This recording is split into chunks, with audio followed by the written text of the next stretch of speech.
It can be hard to see the dandelion leaves this time of year because they're still so small, but there's a little rosette right there. And even though the leaves are small, the root can still be very, very deep and very large. I'm using a square-tined pitchfork to get to those deep roots.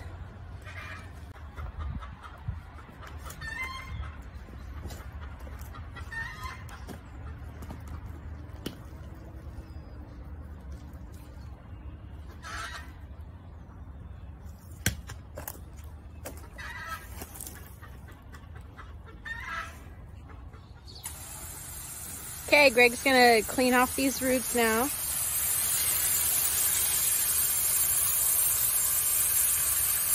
It's kind of a first rinse, and then we'll have to break them up a little bit to get the last little bits of crud out from the crotches of them.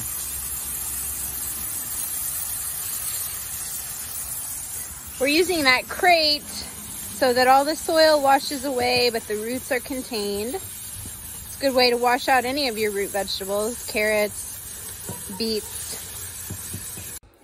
All right, now we're gonna scrub our dandelion roots to get those last bits of dirt off, those little root hairs.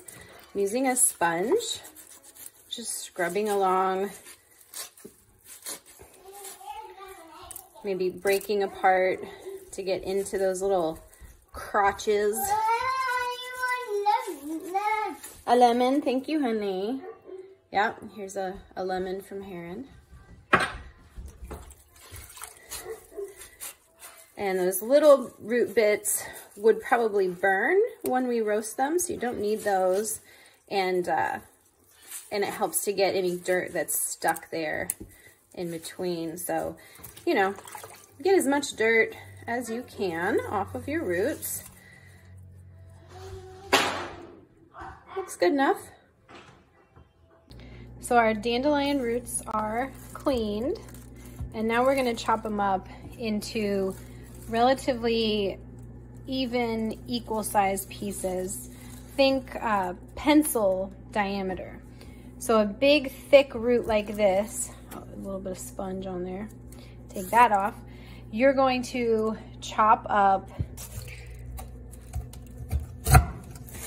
cutting lengthwise, like you would if you were cutting carrot slices, quarters. This one's still really, really fat. And then I'll cut that again. I'll even cut this top part again.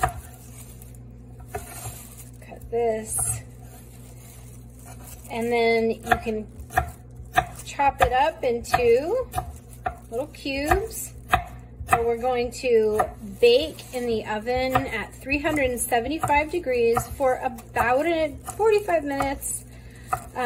Check them. They're going to turn all brown and roasty. Now we let the roasted dandelion root cool down before you can grind it to brew. So you can store it in the big pieces like this, like you would coffee beans, or you can grind it up and store it in the freezer to have it ready to make your dandelion brew. Oh, this piece feels a little wet still. So if I put that in there, it would mold and ruin the whole batch. So you want to check it. If it's not completely dry, then put those back on the pan and put them in for another maybe 5 to 10 minutes. All right, so they've been roasting for an hour and they are nice and dry. The pieces basically just crumble in my hands. That's what you want before you grind it up.